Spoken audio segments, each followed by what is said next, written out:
ఈ రాజకీయము ఓట్లు వస్తే దేశం సర్వనాశనమైనా పర్లేదు, జనం అంతా చచ్చిపోయినా పర్లేదు. అదేమంటే జనాన్ని నిందించడం. ఒక పేదవాడికి అన్యాయం జరిగితే ఈ దేశంలో కోర్టుకి వెళ్తే న్యాయం జరుగుతున్న పరిస్థితి ఉందిగా. ఇవాళ ఉన్న ఈ విషయంలో పార్టీలు ప్రజలు ఎవరు మారాలి? పరిపాలన కానీ ప్రభుత్వం కానీ మన సేవ కోసం ఉన్నది కాదు, వాళ్ళ పెత్తనం కోసం. చచ్చినోడి పెళ్ళికి వచ్చిందే కట్నం అని చెప్పని డబ్బు తీసుకుంటున్నారు. ఈ రెండు కూడా పని చెప్పితే కులం. మన దేశంలో కులం అంటే వెంటనే పూనకం వచ్చేస్తుంది. నా కులాన్ని వాడు అన్నాడు అని చెప్పాను కానీ మనకి మంచి ఎమోషన్ వచ్చేస్తుంది. తెలంగాణ ప్రభుత్వం కాంగ్రెస్ వచ్చిన తర్వాత రేవంత్ రెడ్డి పరిపాలన ఎట్లా ఉన్నది? రాష్ట్రంలో లేని సంక్షోభాన్ని తెచ్చిపెట్టినట్టు ఆయన.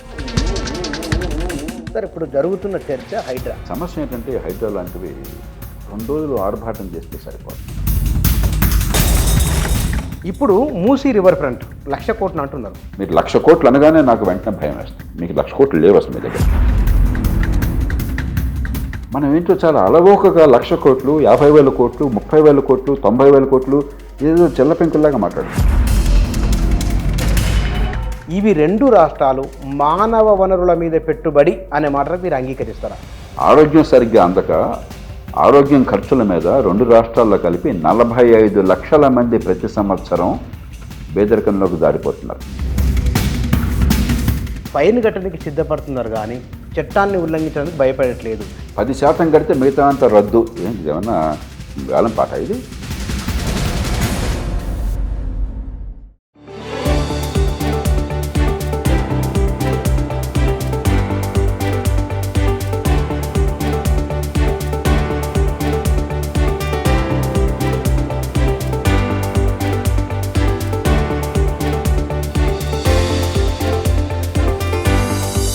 నమస్తే. 2 తెలుగు రాష్ట్రాలు ఒక 10-14 సంవత్సరాల కింద ఆనాడు ఉమ్మడి ఆంధ్రప్రదేశ్లో ఒక వ్యక్తిగా సమస్త రంగాల గురించి మాట్లాడి సమస్య వచ్చినప్పుడు దాన్ని నిర్వచించి ఇది కాదు ఇదొక పరిష్కార మార్గం ఉంది అని చూపించిన వారు షార్ట్కట్లో జయప్రకాష్ నారాయణ గారు.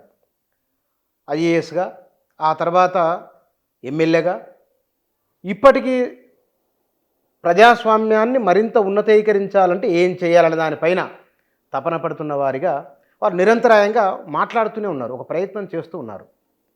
ఇవాళ ఉభయ తెలుగు రాష్ట్రాలలో జరుగుతున్న పరిణామాలు ఎట్లా ఉన్నాయి, ఏ దిశగా వెళుతూ ఉన్నాయి, ఆ విధానాలలో ఏమన్నా మార్పులు రావాలన్నా వస్తే ఏమిటి, బాగుంటే ఏమిటి, ఈ విషయాల గురించి మాట్లాడదాం.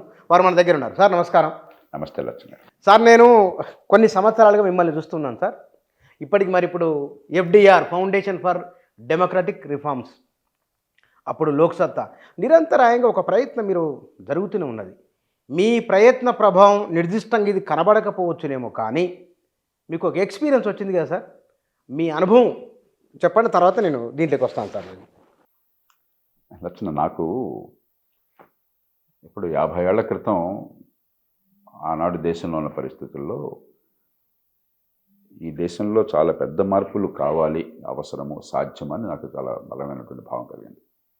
అప్పటి నుంచి ఇప్పటిదాకా ఈ సమాజ హితం కోసం ఎలాంటి మార్పులు కావాలో దాన్ని ఏ రకంగా తీసుకురావడం తప్ప నాకు ఇంకోటి ధ్యాస లేదు.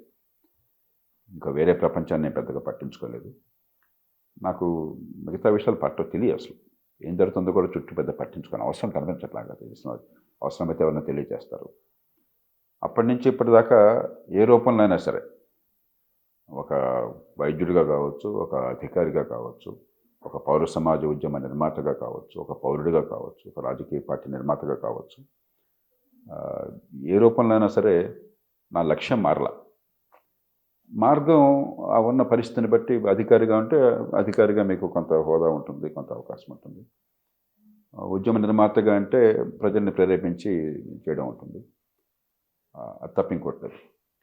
ఈ అనుభవం నేర్పిన పాఠం ఏంటంటే, మానవ సమాజం మనం అనుకున్నంత వేగంగా కదలదు. నేను చాలా వేగంగా కదులుతా నమ్మినవాడిని.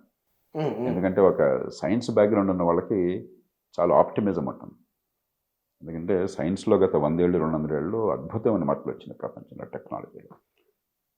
కాబట్టి ఏదైనా సరే ఒకటి శాస్త్రీయంగా ఆలోచించి, హేతుబద్ధంగా మనం ఆలోచించి, వాస్తవాల ఆధారంగా ఆలోచన చేసి, మరి ప్రపంచానుభవాన్ని బేరీజు వేసుకుని కొంత మేధస్సుకు పదును పెట్టి కొత్త పంతులు తొక్కి ఇన్నోవేషన్ చేసి మన పరిస్థితులకు అనుగుణంగా పరిష్కారం వస్తే ఇక వెంటనే అమలైపోవాలా, దానికి అడ్డెందుకు ఉండాలా?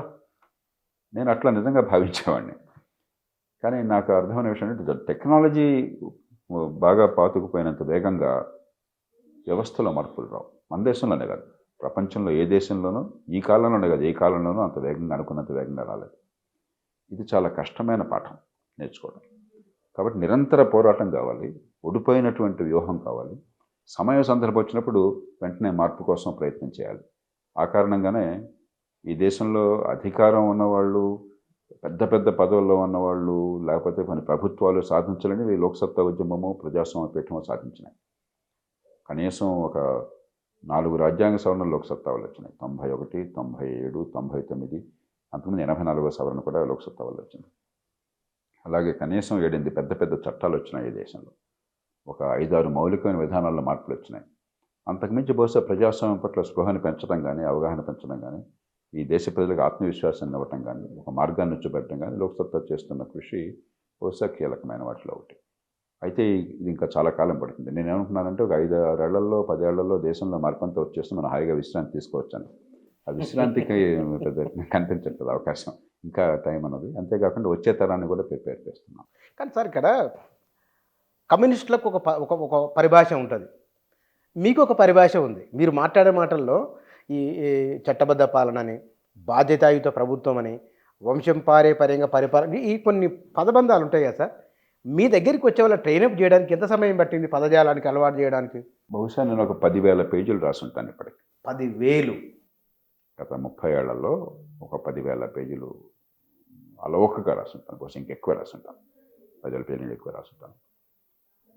బహుశా కొన్ని లక్షల పదాలు టీవీ కానీ, లేకపోతే వీడియో కానీ, మరో రూపంలో కానీ అంతకంటే ఎక్కువ కావచ్చు, కొన్ని లక్షల కంటే ఎక్కువ పదాలే కావచ్చు వెళ్ళుంటాయి.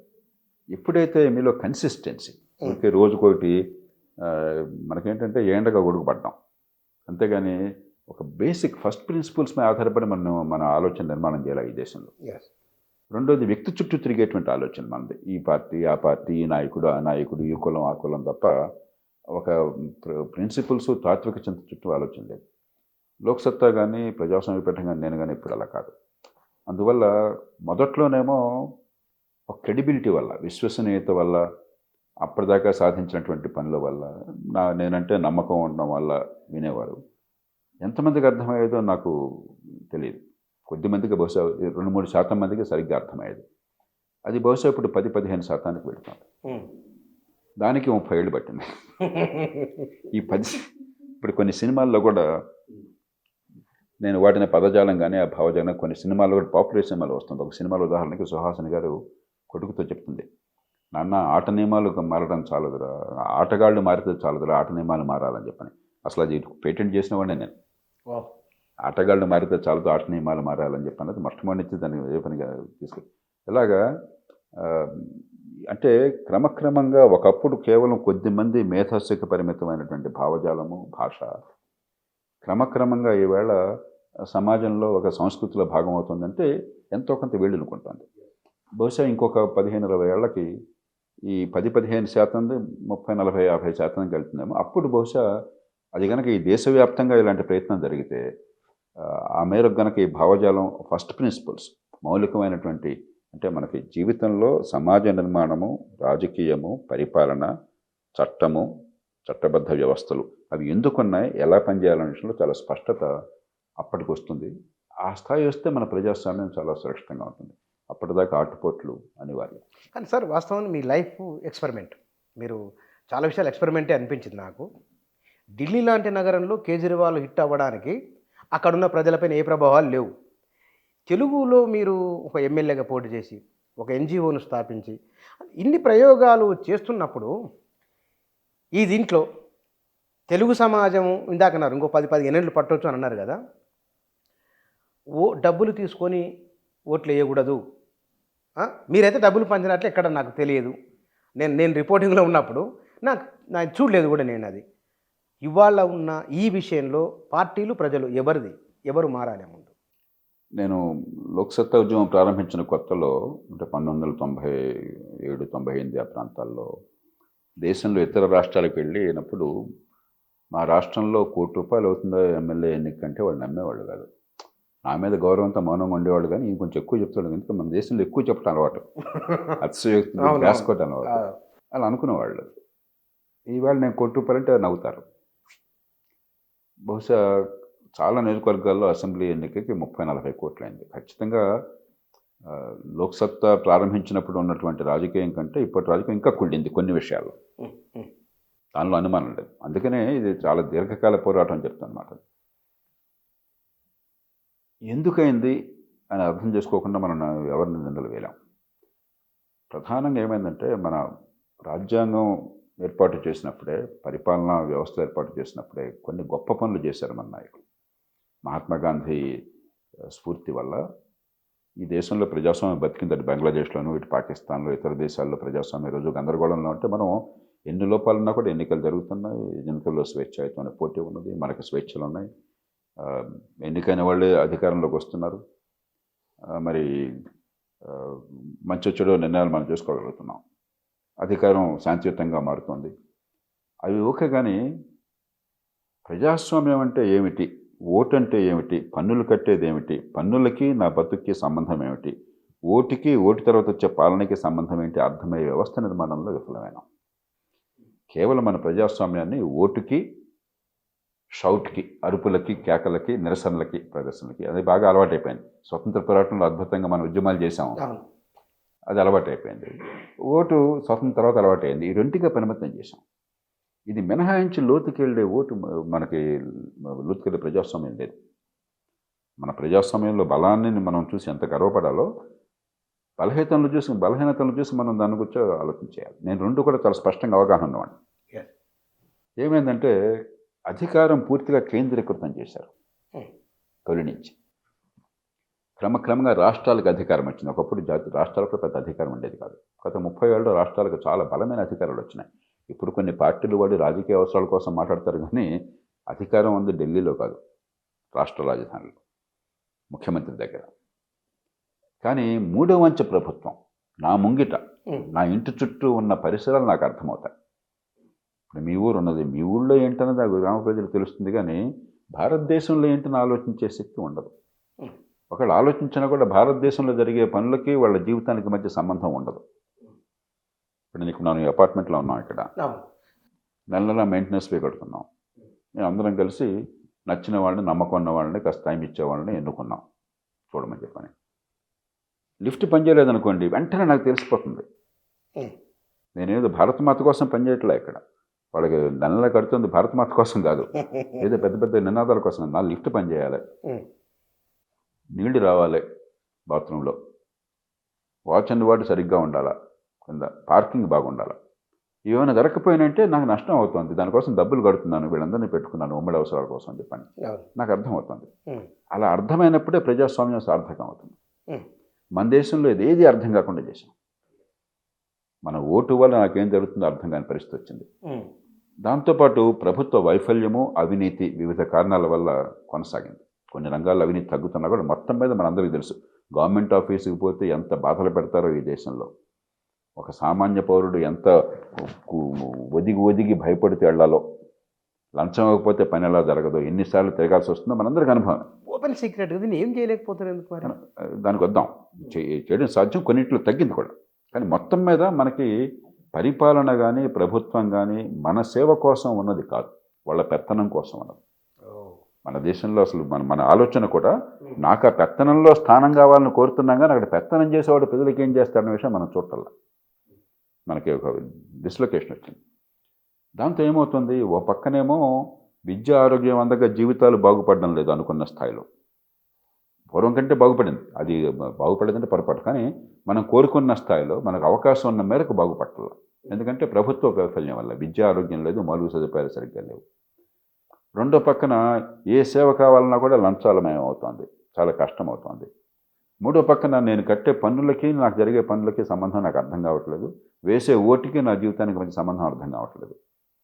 అయినా ఎలక్షన్లు వస్తున్నాయి, ఎలక్షన్ రావాలా, మన దగ్గర ఓటు కావాలా, అర్థం కావట్లేదంటే ప్రజలకు దాని పట్ల తెలుసుకోవాలనే స్పృహ లేదా? లేదు లేదు లేదా ప్రజలు చెప్పడం లేదా? ప్రజల్లో తప్పు కాదు. ఆ, అది అర్థమయ్యే వ్యవస్థ నిర్మాణం. ఎట్లాగైతే అపార్ట్మెంట్లో నాకు తెలివి ఉన్నా లేకపోయినా, చదువు ఉన్నా లేకపోయినా నెల డబ్బులు కడుతున్నాను, నాకు ఇది లిఫ్ట్ పని చేయాలని నాకు అర్థమైందో, ఉమ్, అలా అర్థమయ్యే అధికార వికేంద్రీకరణ లేకుండా కేంద్రీకరించాం. కాబట్టి అధికారానికి ప్రజలకి మధ్య సంబంధం తెగిపోయింది. ఉమ్. ప్రజల్ని నిందిస్తే అంతకంటే పొరపాటు ఇంకోటి ఉండదు. ఈ దేశంలో ప్రజలు ఏమన్నా మాకు ప్రజాస్వామ్యం కావాలని పోరాడారా? పోరాడలే. మహాత్మా గాంధీ మరొకళ్ళు బలో స్వతంత్ర భారత్ కంటే జయ అన్నారు. స్వతంత్రం అంటే స్వతంత్రం అన్నారు. రాజ్యాంగం అంటే రాజ్యాంగం ఓకే అన్నారు. మమ్మల్ని ఓడించి తప్పు చేసిన ప్రజలని ఉభయ రాష్ట్రాల్లో ఒక కామెంట్ వినపడేది అటు ఇటు. ఇప్పుడు అది పక్కన పెడదాం. నేను చెప్పేది ఏంటంటే, ఈ ప్రజలు తప్పుపడితే మీకు పరిష్కారం రాదు. ప్రజాస్వామ్యం ఒక్కరోజు అద్భుతంగా రాదు. ప్రపంచంలో అన్ని దేశాల్లో కూడా ప్రజాస్వామ్యం క్రమక్రమంగా బాగుపడింది. ఇప్పుడు ద్రష్టలైనటువంటి నాయకులు స్వార్థరహితంగా సమాజహితం కోసం దీర్ఘకాలం పనిచేసి దానికి వ్యవస్థ నిర్మాణం చేస్తే ప్రజాస్వామ్యం పెరిగింది. అది చేయవలసిన వాళ్ళు చేయకుండా, ఎవరు వ్యవస్థ నడపాలో వాళ్ళు ఆ పని చేయకుండా ప్రజలు నిందిస్తే మాట మొత్తగా ఉన్నా కూడా ఒక ఆడపిల్ల మీద అత్యాచారం జరిగితే ఆడపిల్ల నిందించినట్లు లెక్క. ప్రజలు నష్టపోతున్నారు పోలిక తీవ్రంగా ఉంది ఈ దుష్పరిపాలన వల్ల. ఆ ప్రజల్ని బట్టి నువ్వు తప్పు చేసావు అని చెప్పంటే పరిష్కారం ఏంటంటే ఈ ప్రజలందరినీ కూడా బంగాళాఖాతంలో కలిపేసి అమెరికా నుంచి ప్రజలు తీసుకొస్తావు. నువ్వు ఏం మాట్లాడుతున్నావు? మనం ఈ ప్రజల అవగాహన పెంచే ప్రయత్నం నువ్వు ఎందుకు చేయలేదు? అధికారం ఎందుకు కేంద్రీకరించావు? ఏ ఊరు కావులు అధికారం ఇచ్చి బాధ్యత ఇచ్చి అది మీరు చూసుకుంటారని చెప్పంటే ఖచ్చితంగా జనం కాలక్రమేణ ఒక్కరోజు జరిగేది కాదు. కాబట్టి ప్రజలకు అది తప్పది. వ్యవస్థ నిర్మాణంలో భయంకరమైన తప్పు ఉంది. దాంతో ఏమవుతుంది? చచ్చినోడి పెళ్ళికి వచ్చిందే కట్నం అని చెప్పని డబ్బు తీసుకుంటున్నారు. ఎవరికి ఓటేసినా నా బతుకులో తేడా కనిపించట్లేదు, అందుకనే డబ్బు కూడా అందరూ సమానంగా ఇస్తున్నారు. కాబట్టి తాయిలాలు ఈ మధ్యకాలం అంతా తాయిలాలే కదా. మీరు ఇందాక అన్నారు 2 రాష్ట్రాల్లో ఓడిస్తే అని చెప్పని. ఏమవుతుంది? మౌలికంగా తాయిలాలు ఇస్తేనే ఇవి తాయిలాలు మీరు ఇస్తానంటే ఇంకా ఎక్కువ ఇస్తానంటాడు ప్రజల డబ్బుతోనే. కానీ చేయాల్సిన పనులు చేయకుండా, ప్రజల జీవితాన్ని బాగు చేసి ఏర్పాట్లు చేయకుండా తాత్కాలికంగా తృప్తిపరచడం, ఈ రెండు కూడా పని చేయకపోతే కులం. మన దేశంలో కులం అంటే వెంటనే పూనకం వచ్చేస్తుంది. నా కులాన్ని వాడు అన్నాడు అని చెప్పాను కానీ మనకి మంచి ఎమోషన్ వచ్చేస్తుంది. ఈ మూర్తిని అద్భుతంగా వాడుతున్నాం ఎలక్షన్లో. మన ఎలక్షన్లో ప్రధానమైనటువంటి ఆయుధాలు ఏంటి? డబ్బు, తాయిలాలు, తాత్కాలికమైన తాయిలాలు, ప్రజల జీవితాన్ని బాగుపరచకుండా, మందిహితాన్ని పెంచకుండా. 3 ఈ కులం, మతం, ప్రాంతం పేరుతో ప్రజల్ని బాగా వివక్షణలు చేసి పూనకం వచ్చేట్టు చేసి దాన్ని ఆయుధంగా మలుచుకోవడం. ఈ 3 అద్భుతంగా జరుగుతున్నాయి. కాబట్టి ఇది లాజికల్గా జరిగింది. మన వైఫల్యాల వల్ల ఇవి వచ్చినాయి. ఆ వైఫల్యాన్ని మీరు సవరించండి, ఇవి మారుతాయి. అంతే తప్ప ప్రజలు గొప్పవాళ్ళు కావటం వల్ల కాదు, ప్రజలు తక్కువ వాళ్ళు కావటం వల్ల కాదు. ఇది చాలా పొరపాటు ఆలోచన. సార్ ఇక్కడ తెలుగు రాష్ట్ర అంటే డెఫినేషన్ చేసుకున్నాం ఏంది సమాజం అనేది. ఇప్పుడు తెలంగాణ రాష్ట్రం వచ్చి 10 ఏళ్ళు, ఆంధ్రప్రదేశ్కు 10 ఏళ్ళు. తెలంగాణ ప్రభుత్వం కాంగ్రెస్ వచ్చిన తర్వాత రేవంత్ రెడ్డి పరిపాలన ఎట్లా ఉన్నది? ఏ దిశగా వెళ్తూ ఉన్నది? ఆయన రావడంతో ఒక కష్టంతో వచ్చారు. అలవమాలిన హామీలు చేశారు కాంగ్రెస్ పార్టీ. అది కేవలం ఆయన బాధ్యత కాదు కదా, పార్టీ నాయకత్వం నిర్ణయం చేసింది. ఎందుకంటే అప్పటికే మన రాష్ట్రంలో సంక్షేమం బలంగా ఉంది. తెలంగాణలో మిగతావన్నీ పక్కన పెట్టండి, ఇటీవల కాలంలో దేశంలో కానీ రాష్ట్రాల్లో కానీ సంక్షేమం చివరి మనిషికి చేరుతుంది. ఒకప్పుడు అందేది కాదు. 30-40 ఏళ్ల క్రితం పథకాలు ఉన్నా కూడా ప్రజలకు అందేవి కాదు. మధ్యలో అమ్యామ్యాలు, అడ్లు, గందరగోళాలు, నా పార్టీ అయితే ఇస్తాను, నీ కులం అయితే ఇస్తాను, ఇష్టం అయితే ఇస్తాను ఇలా ఉండేది. ఇప్పుడు అలా కాకుండా చాలా మేరకు 100 కాకపోయినా కూడా ఈ జన్ధన్ అకౌంట్స్ రావడం చేత, డిజిటల్ ట్రాన్స్ఫర్ రావడం చేత సంక్షేమం ప్రజలకు అందుతుంది. ఏమైంది? అప్పటికే గత 10 ఏళ్లుగా ప్రభుత్వం టీఆర్ఎస్ బీఆర్ఎస్ ప్రభుత్వం ఉన్నప్పుడు సంక్షేమం బలంగా ఉన్నా కూడా అది చాలదన్నట్టుగా మరింత ఎక్కువగా మళ్ళీ చాలా పెద్ద హామీలు ఇచ్చేశారు. నా లెక్క ప్రకారం అన్నీ అమలు చేస్తే, వాళ్ళు చెప్పిన 6 అమలు చేస్తే 60,000 కోట్లు 65,000 కోట్లు, మిగతావి కూడా చాలా ఉన్నాయి. అవన్నీ అమలు చేస్తే 1,20,000 కోట్లు అదనపు ఖర్చు పెట్టారు సంవత్సరం. దాంతో రావటం వల్ల ఆర్థికంగా సంక్షోభంతో వచ్చారు. ఒక పచ్చగా ఉన్న రాష్ట్రం 2014లో రాష్ట్రం ఏర్పడ్డప్పుడు భారతదేశం మొత్తంలో అతి ఎక్కువ మిగులు ఉన్న రాష్ట్రం తెలంగాణ 2014. ఎందుకంటే హైదరాబాద్ నగరం ఒక పెద్ద కామధేనువు. అది వరకు హైదరాబాద్ నగరం నుంచి వచ్చే డబ్బంతా మొత్తం ఉమ్మడి రాష్ట్రం పంచుకునేది. ఎప్పుడైతే మెజారిటీ రాష్ట్రం ఒకటి పోయిందో ఈ చిన్న రాష్ట్రానికి హైదరాబాద్ నగరం కామధేనువు అయింది. తెలంగాణలో బహుశా 75-80% ఆర్థిక వ్యవస్థ హైదరాబాద్లో ఉంది, 35-40% జనాభా హైదరాబాద్లో ఉంది. కాబట్టి ఈ హైదరాబాద్ ఉండడం చేత అతి ఎక్కువ సర్ప్లస్ 14వ ఆర్థిక సంఘం వారు అంచనా వేశారు ఈ తెలంగాణ ప్రభుత్వం అనుకున్నారు. లక్ష 16. పంజాబ్ హర్యానా కంటే పంజాబ్ హర్యానా అది పూర్వకాలం. పంజాబ్ చాలా దీనావస్థలో ఉంది. హర్యానా బాగుంది. ఆ, హర్యానా బాగుంది కానీ పంజాబ్ చాలా దీనావస్థలో ఉంది. అది పూర్వకాలం మనకేదో 40 ఏళ్ల క్రితం పంజాబ్ గుర్తుకొస్తుంది. ఉమ్, ఇప్పుడు పంజాబ్ మనతో పోలికలేదు. అలాంటిది వృథా ఖర్చులు కావచ్చు, లేకపోతే విపరీతమైనటువంటి అసలు 10,000 కోట్లు అంటే చాలా మామూలు అన్నట్టు కావచ్చు. గత 10 ఏళ్లలో కొంత కొన్ని పథకాలు పొరపాటు జరిగినాయి. కానీ అభివృద్ధికి సంక్షేమానికి సమతూకాన్ని పాటించారు. గడిచిన 10 ఏళ్ళు.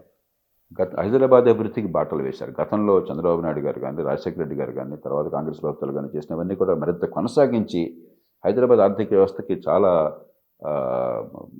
ఊతం వేశారు. దానిలో ఏమాత్రం అనుమానం లేదు. ఇప్పుడు పార్టీలు ఎవరైనా కూడా మనం వాస్తవాలుగా చూడాలి, లేకపోతే పరిస్థితులను బాగు చేయడం. కానీ కొంత ఆర్థిక క్రమశిక్షణ దెబ్బతింది, అంత ఎక్కువ కాకపోయినా. దానికి అదనంగా ఇప్పుడు కాంగ్రెస్ ప్రభుత్వం మరొక 60,000 కోట్లు ఇప్పటికే అమలు చేసినవి, అమలు చేయనివి ఇంకొక 60,000 కోట్లు ఏడాదికి భారం పెట్టినసరికి రావడమే రేవంత్ రెడ్డి గారు కొంచెం భారంతో వచ్చారు. రాష్ట్రంలో లేని సంక్షోభాన్ని తెచ్చిపెట్టుకున్నట్లయింది. అయితే ఈ పరిస్థితుల్లో ఆయన నాయకత్వంలో 2 మంచివి మనం ఒప్పుకోవాలి. ఒకటి, కొంత బ్యాలెన్స్ కనిపిస్తుంది పరిపాలనలో. దూకుడుగా, తొందరపాటుగా, ఇష్టం వచ్చినట్టుగా రాచరిక స్వభావంతో కాకుండా కొంచెం బ్యాలెన్స్డ్గా అధికారుల నియామకాల్లో కావచ్చు, మరి అభివృద్ధిని గురించినటువంటి ఒక సంకేతాన్ని ఇవ్వటం కావచ్చు. మీరు పెట్టుబడులు పెట్టే శక్తి పెద్దగా లేకున్నా కూడా గతంతో పోలిస్తే అభివృద్ధికి వ్యతిరేకం కాదు, పెట్టుబడులకు వ్యతిరేకం కాదు, ఉపాధి కల్పన వ్యతిరేకం కాదు అన్నటువంటి సంకేతాన్ని ఇస్తున్నారు. అది మంచిది. ఇప్పుడు కొంచెం హైదరాబాద్ ఉంది కాబట్టి మనం సంక్షోభం నుంచి, ఆర్థిక సంక్షోభం నుంచి బయటపడగలం. కానీ ఇప్పటికైనా కొంచెం ఆచరణ సాధ్యమైనటువంటి విధానాలను చేపట్టి కొంచెం ప్రజల ముందుకు వాస్తవాలను తీసుకొచ్చి, ఊరికే ఏదో రోజు తమ్మిని బమ్మెని చేయడం కాకుండా చేసినట్టయితే ఈ రాష్ట్ర భవిష్యత్తును కాపాడుకోవచ్చు. సార్, ఇప్పుడు జరుగుతున్న చర్చ హైడ్రా. బహుశా మీరు 1996-97లో హైదరాబాద్కు వరదలు వచ్చినప్పుడు చాలా సీరియస్గా మాట్లాడిన వారిలో మీరు ఒకరు. నాకు బాగా గుర్తుంది. ఆ పత్రికల్లో వరుసగా మీ ఇంటర్వ్యూలు వచ్చినాయి అప్పుడు దాని మీద. ఇవాళ హైడ్రా ఎట్లా నడుస్తున్నది? హైడ్రా నేను అభినందిస్తున్నాను. ఇప్పుడు సమాజం అంతా కూడా ఏ ప్రభుత్వం అయినా సరే ఒక మంచి పని చేస్తే ఆ ప్రభుత్వ సంకల్పాన్ని మనం గౌరవించాలి, అభినందించాలి. ఇప్పుడు ఖచ్చితంగా దానిలో భాగం డ్రైన్ల ఆక్రమణలు తొలగించడం కానీ, అడ్డు తొలగించడం కానీ అత్యవసరం. అప్పుడు దానిలో అసలు రెండో ఆలోచన ఉండకూడదు. నేను శాసనసభ్యుడిగా ఉండగా నేను విశ్వ ప్రయత్నం చేశాను. అప్పుడు అన్ని చెరువులు కేవలం కోకటిపల్లిలోనే కాకుండా సిటీ అంతట్లో కూడా చెరువులు మొత్తం కూడా సర్వే చేయించి, బౌండరీస్కి ఫెన్సింగ్ అది వేయించి, ఆక్రమణ లేకుండా చేయాలని చెప్పని నా నియోజకవర్గంలో పూర్తి కాపాడుకున్నాను. మిగతా నియోజకవర్గాల్లో నా పాత్ర పరిమితంగా ఉంటుంది కాబట్టి కొంత గట్టి ప్రయత్నం చేశాను.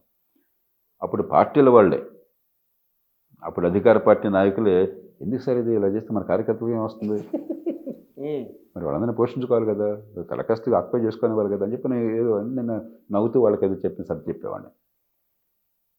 కానీ సమస్య ఏంటంటే హైడ్రా లాంటివి 2 రోజులు ఆర్భాటం చేస్తే సరిపోదు.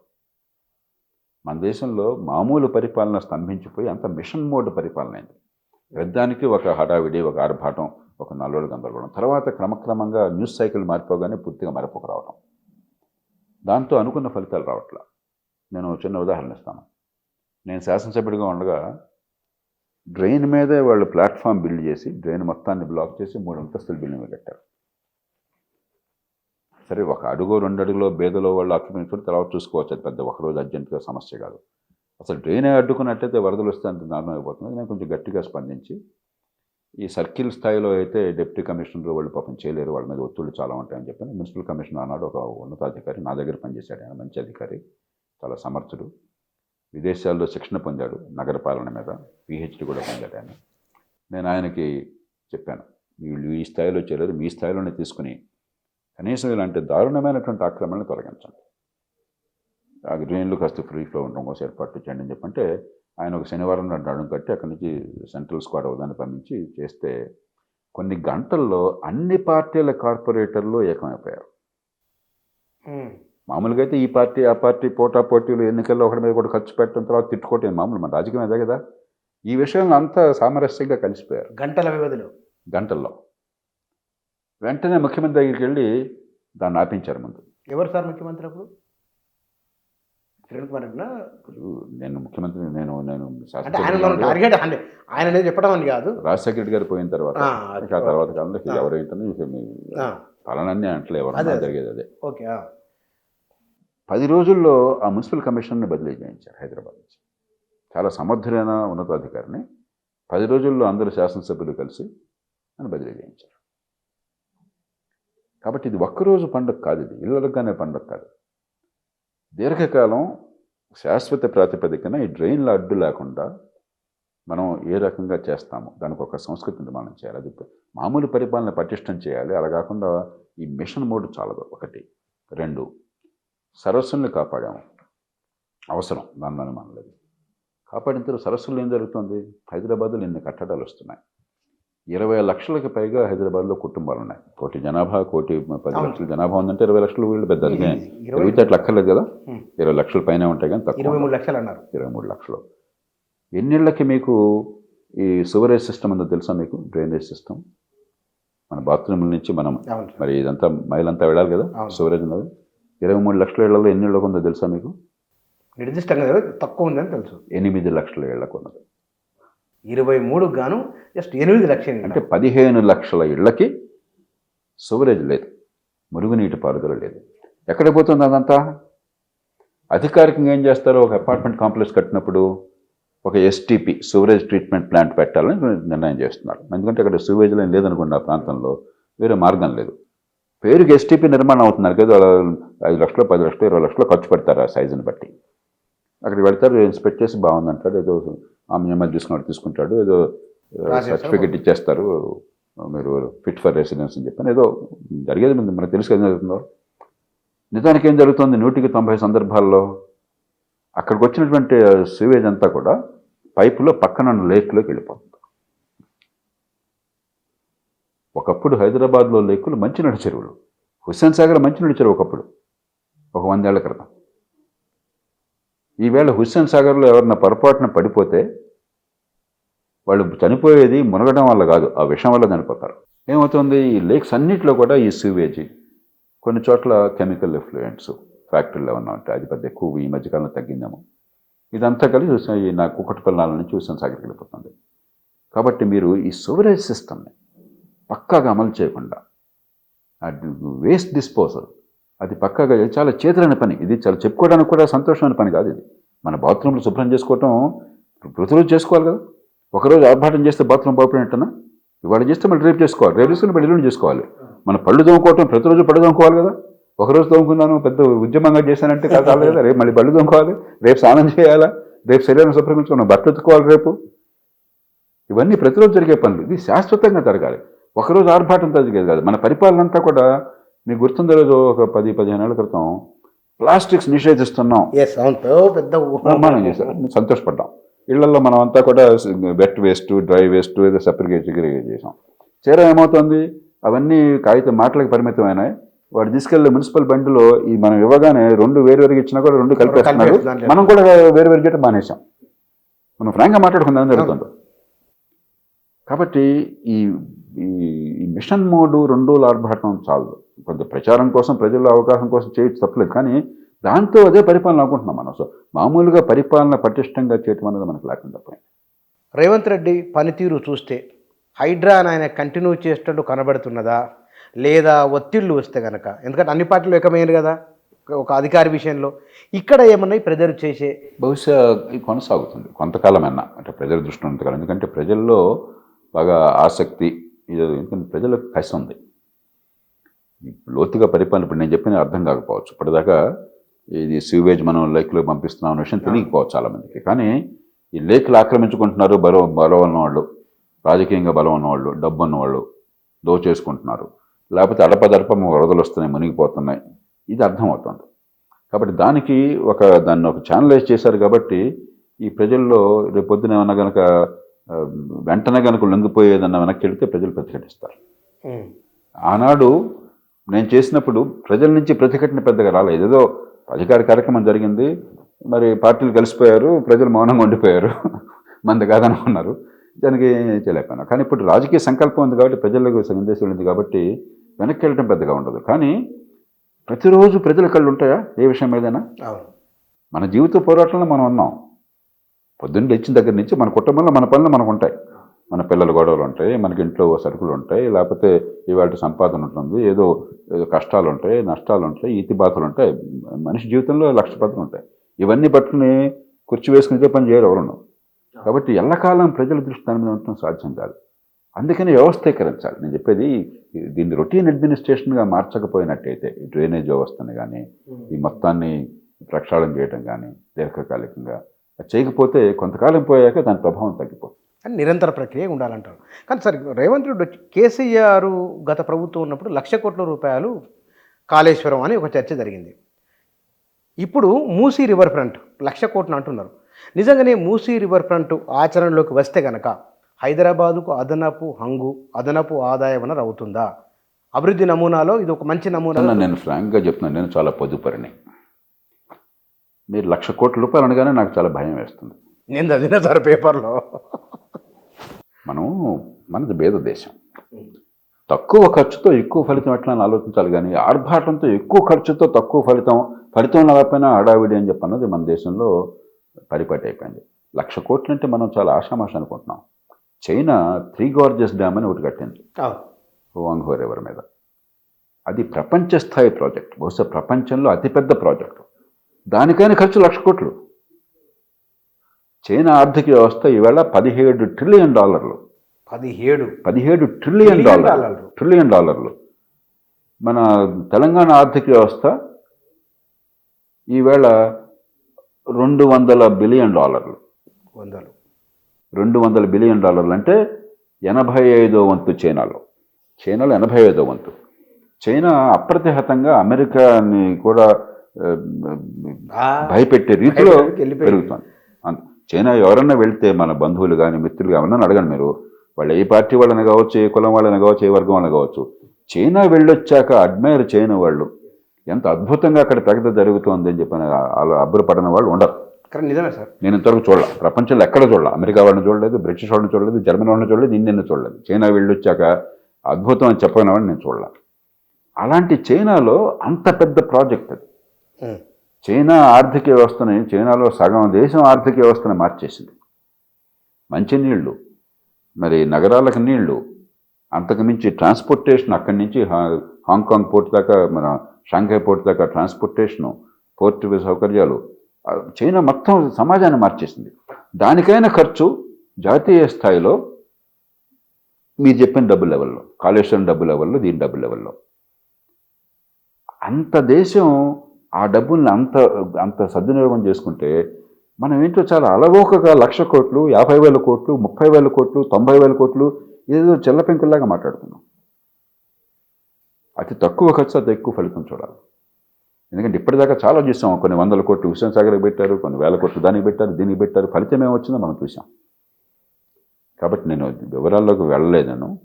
మీరు చెప్పారు కాబట్టి అధ్యయనం చేసే ప్రయత్నం చేస్తాను, నిపుణులతో కూర్చుంటాను. కానీ మీరు 1,00,000 కోట్లు అనగానే నాకు వెంటనే భయం వేస్తుంది. మీకు 1,00,000 కోట్లు లేవు అసలు మీ దగ్గర. అది సమస్య. కానీ సార్ ఇక్కడ 2 అంశాలు ఉన్నాయి సార్. మీరు మాట్లాడే వాటిలో ప్రజలకు ఉచితాలు అనే ఒక మాట అంటున్నారు. అది ప్రజల జీవన ప్రమాణాలు, నిజ వేతనాలు పెంచేందుకు కోసం ఉపయోగపడుతున్నది. ఒక నాణ్యమైన జీవితాన్ని ఇస్తున్నాయి ఈ ప్రభుత్వ సంక్షేమాలు ఉన్నాయి ఒక మాట. నిజంగానే తెలంగాణ, ఆంధ్రప్రదేశ్లో కూడా పోటీపడి ఇస్తున్నారు అక్కడ కూడా. ఇవి 2 రాష్ట్రాలు మానవ వనరుల మీద పెట్టుబడి అనే మాటలకు మీరు అంగీకరిస్తారా? మానవ వనరుల మీద పెట్టుబడి కాదు. మానవ వనరుల మీద పెట్టుబడి అని చెప్పంటే మంచి ప్రమాణాల విద్య. మీకు అతి ప్రధానమైన వనరు మనిషి మేధస్సు. మేధస్సు కొన్ని కులాల వాళ్ళకే కాదు, అన్ని కులాల్లో ఉంది. డబ్బున్న వాళ్ళది కాదు. ఈ ప్రకృతి, దేవుడిని నమ్మితే దేవుడు అన్ని కులాల్లో అందరి బిడ్డలకి, పేదలకి, డబ్బున్న వాళ్ళకి, గ్రామీణులకి, పట్టణికులకి ఇచ్చారు. కానీ మేధస్సు వికసించాలంటే మంచి ప్రమాణాల విద్య కావాలి. పరమ చండాలమైన విద్య అందుతోంది దేశం మొత్తంలో. మన 2 రాష్ట్రాలకి పరిమితం చేయట్లేదు, మనం కూడా దానిలో ఉన్నాం. అది మానవుని అభివృద్ధి చేయడం. దాని నుంచి సంపద వస్తుంది, దాని నుంచి సంపాదించే శక్తి వస్తుంది, దాని నుంచి బేదరికం పోతుంది. మంచి ప్రమాణాల ఆరోగ్యం సరిగ్గా అందక ఆరోగ్యం ఖర్చుల మీద 2 రాష్ట్రాల్లో కలిపి 45 లక్షల మంది ప్రతి సంవత్సరం బేదరికంలోకి జారిపోతున్నారు. మళ్ళీ చెప్తున్నా, 2 రాష్ట్రాల్లో కలిపి 45 లక్షల మంది కొత్తగా ఆ సంవత్సర కాలంలో అనారోగ్య కారణంగా బేదరికంలోకి జారిపోతున్నారు. 45 లక్షలు ప్రతి ఏడాది. డిసెంట్ ఇంటూ పావర్టీ అంటారు. చాలా పెద్ద సంఖ్య అది. ఇప్పుడు పేదరికంలోకి వెళ్ళటం అన్నది, ఇప్పుడు మనం లెక్కలు చూసిన పేదరికం తగ్గింది అంటుంటాం. నిజం జీవితంలో అట్లా ఉండదు. చాలా జీవితాలు పేదరికం అంచున ఉంటాయి. పేదరికం అంటే మన లెక్కల ప్రకారం ఏంటి, 2500 క్యాలరీల భోజనం కనుక తినగలిగితే మీకు పేదరికం నుంచి బయటకు వచ్చినట్లు. తినలేకపోతే పేదరికం, అది అధికారికంగా మన ప్రమాణం, ఏదో ప్రమాణం, తప్పులేదు. ఏమవుతుంది, కుటుంబాలు కొంచెం ఆదాయం బాగుండి, కొంచెం అదృష్టం కలిసి వచ్చి, ఆరోగ్యం బాగుండి ఉంటే కొంచెం పైకి వెళ్తారు. ఒక్కసారి ఆదాయం తగ్గిపోయి అనారోగ్యం వచ్చి ఇలా దానివల్ల ఖర్చులు అవుతే మళ్ళీ కిందకి వెళ్ళిపోతారు. సో పైకి ఎట్లా వస్తున్నారో కిందకి అట్లా వెళ్ళిపోతున్నారు. మనం వరుస లెక్కలు చెప్తున్నాం. దేశం మొత్తంలో 5.5 కోట్ల మంది, 5,50,00,000 మంది ప్రతి ఏడాది పేదరికంలోకి జారిపోతున్నారు కేవలం అనారోగ్య కారణంగా. అలాగే ప్రభుత్వం మౌలిక సదుపాయాలు నిర్మాణం చేసినట్టయితే, ఇప్పుడు సివరేజ్ చెప్పాం మనం, ఇంతకుముందు దాకా డ్రైనేజ్ సివరేజ్ మాట్లాడుకున్నాం. వర్షం వస్తే వరదలు రాకుండా కాపాడింది, మంచి రోడ్లు వేసింది, మరి మంచి పబ్లిక్ ట్రాన్స్పోర్ట్ ఏర్పాటు చేసింది. నీకు ఇక్కడ ఉంటాను, అక్కడ పని చేసుకుంటాను, ఎక్కడి నుంచి అక్కడికి పోవాలని చెప్పంటే ఇబ్బందులు లేకుండా ఉంది, నాకు టైం బాగుండా ఉంది, కష్టం లేకుండా ఉంది, ఖర్చు లేకుండా ఉంది. మరి ఇవన్నీ రావడం చేత పరిశ్రమలకు పెట్టుబడులు వచ్చి, ప్రోత్సాహం వచ్చి, ఉపాధి కల్పన జరిగింది, ఉద్యోగం వస్తుంది. ఇది మానవ వనరుల అభివృద్ధి. మనం అవన్నీ పక్కన పెట్టేశాం. ప్రభుత్వం చేయాల్సిన పనులు పక్కన పెట్టాం. చట్టబద్ధ పాలన ఉంది ఈ దేశంలో. ఒక పేదవాడికి అన్యాయం జరిగితే ఈ దేశంలో కోర్టుకి వెళితే న్యాయం జరుగుతున్న పరిస్థితి ఉందిగా. అది నిజంగా పేదల హక్కులను కాపాడే పరిస్థితి. ప్రభుత్వాన్ని ఏర్పాటు చేసుకున్నది మన ఉమ్మడి అవసరాల కోసం. అవన్నీ పక్కన పెట్టాం. చట్టబద్ధ పాలన లేదు ఈ దేశంలో, ట్రాఫిక్ నియంత్రణ లేదు, పబ్లిక్ ట్రాన్స్పోర్ట్ లేదు, మౌలిక సదుపాయాలు లేవు, మంచినీళ్ళు మురుగునీళ్ళు వలస లేదు. మంచినీళ్ళు ఇప్పటికి కూడా హైదరాబాద్ నగరంలో మంచినీళ్ళు మనం గోదావరి నుంచి, కృష్ణ నుంచి, మంజీర నుంచి, ఇతర నుంచి మొత్తం వచ్చే నీళ్లు చూస్తే మీకు లండన్ నగరంతో సమానం తలసరి నీళ్లు. ప్రజలకు అందేది 40-45% అలాగ ప్రవాహంలో వెళ్ళిపోతుంది, మళ్ళీ మూసీలోకి వెళ్ళిపోతుంది. ఇక్కడ దాకా తోడుకొచ్చి ప్రజలకు అందకుండా మూసీలో పంపించేస్తున్నాం. అంటే ఏది లోపం ఎక్కడ ఉంది? డిస్ట్రిబ్యూషన్ లేదు, పంపిణీ వ్యవస్థ లేదు. పంపిణీ వ్యవస్థ చాలా సరదాగా ఉంటుంది. కొన్ని వేల కోట్లతో ప్రాజెక్ట్ పెడతాము, కాంట్రాక్ట్లు ఉంటాయి, గందరగోళం ఉంటుంది, సెంట్రలైజ్డ్, అది మన సరదాగా ఉంటుంది. ఇక్కడికి వచ్చి మీ ఇంటికి నా ఇంటికి రావాలంటే డిస్ట్రిబ్యూషన్ రోజు చెత్తారం అంతా క్లీన్ చేసి సిస్టమ్ మెయింటైన్ చేయాలి. అది ఎవరికి ఆసక్తి ఉంది? మనకంత ఆర్భాటం ఆసక్తి అన్నది. కాబట్టి ప్రభుత్వాలు నిజంగా పేదరికం నుంచి బయట పెట్టాలని చెప్పంటే దీర్ఘకాలికంగా ఆదాయాన్ని పెంచి, నైపుణ్యాన్ని పెంచే ఏర్పాట్లు కావాలి, ఆరోగ్యాన్ని పెంచే ఏర్పాట్లు కావాలి, మంచి ప్రమాణాల విద్య కావాలి, మౌలిక సదుపాయాలు కావాలి. అక్కడ మనం చాలా భయంకరంగా ఉన్నాం. నేను ఊరికే మాట అంటలా, అందు సంతోషంతో చెప్పట్లేదు, మాట చాలా వేదనతో చెప్తున్నాను. ఈ దేశం అంటే నాకు చాలా మమకారము, చాలా గర్వం కూడా. మన దేశాన్ని మనం గౌరవించుకోవాలి. మన చరిత్ర చాలా గొప్పది. ఎన్ని లోపాలు ఉన్నా కూడా ప్రపంచంలో ఏ దేశానికి తలవుతుంది కాదు. కానీ మన లోపాలు గుర్తించకపోతే దాని నుంచి బయటపడలేం.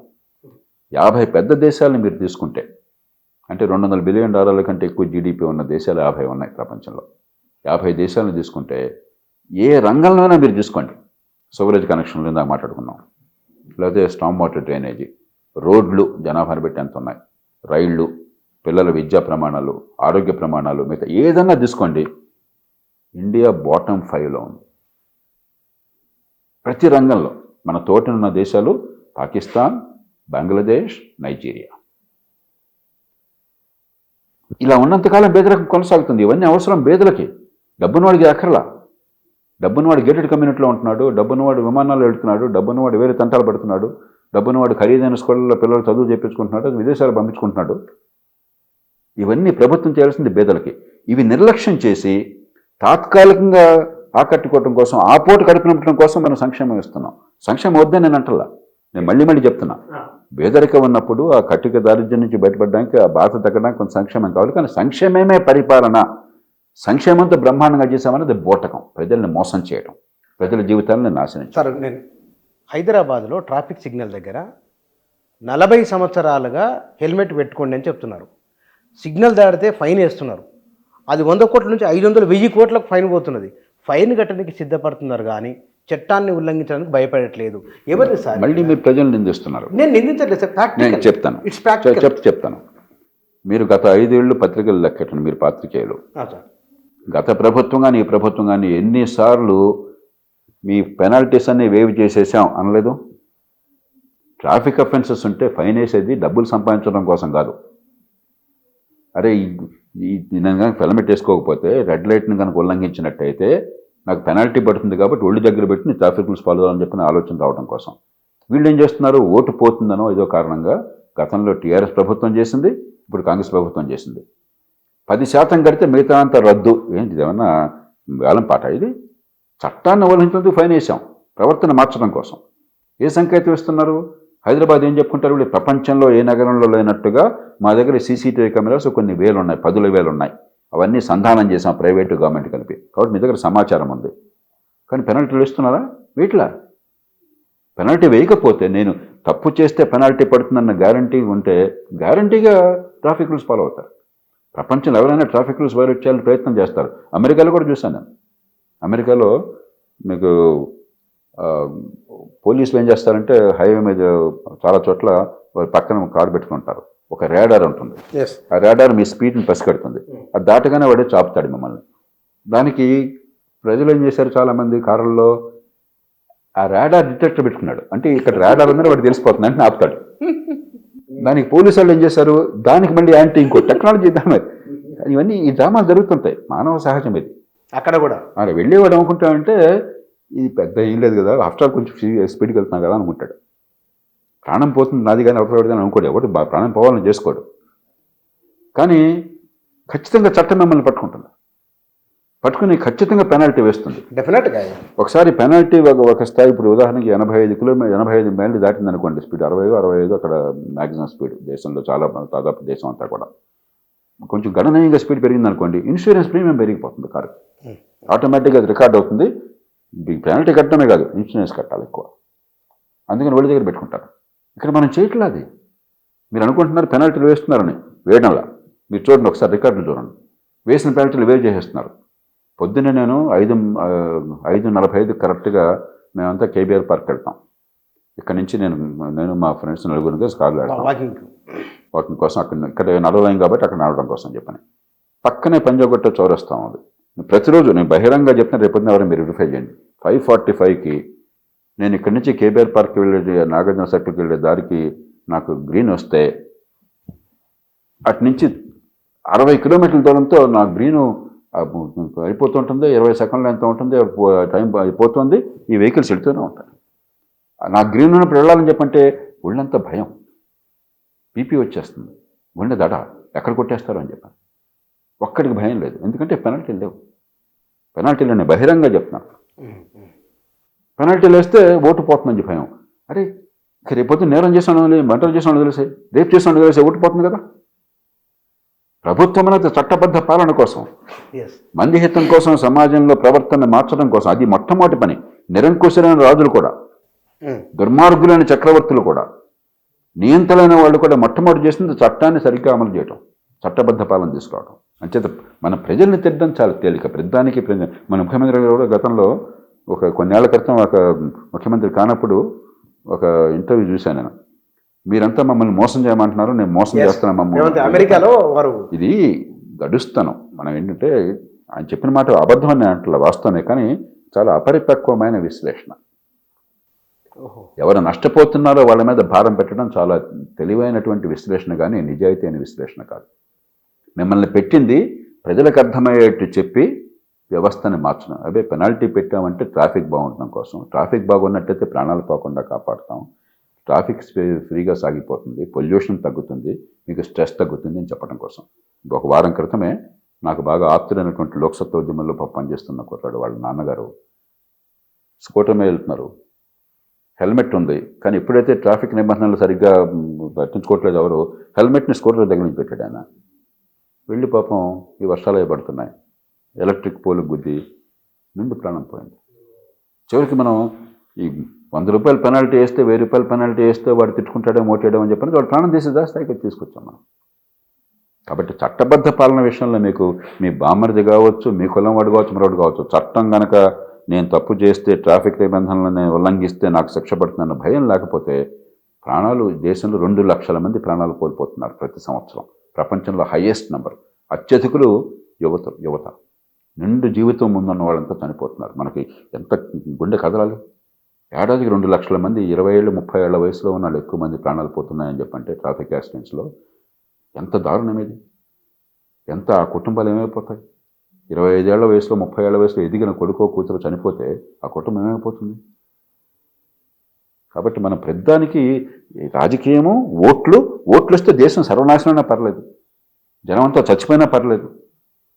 అదేమంటే జనాన్ని నిందించడం. మళ్ళీ చెప్తున్నా, భారత ప్రజలు వాళ్ళెవరు ప్రజాస్వామ్యం కావాలని కోరలా, మీరు పెట్టారు. బాధ్యత మీది, దాన్ని సంస్కరించే బాధ్యత మీది, తప్పుల్ని సవరించే బాధ్యత మీది. అంతేగాని ప్రజల మీద నిందలేసి మీరు మూర్ఖులు అని చెప్పానంటే అంటే మీరు మా నెత్తిన కూర్చుని పూర్వకాలం ఫెడరల్ పెత్తనం చేయడం కోసం వచ్చారా?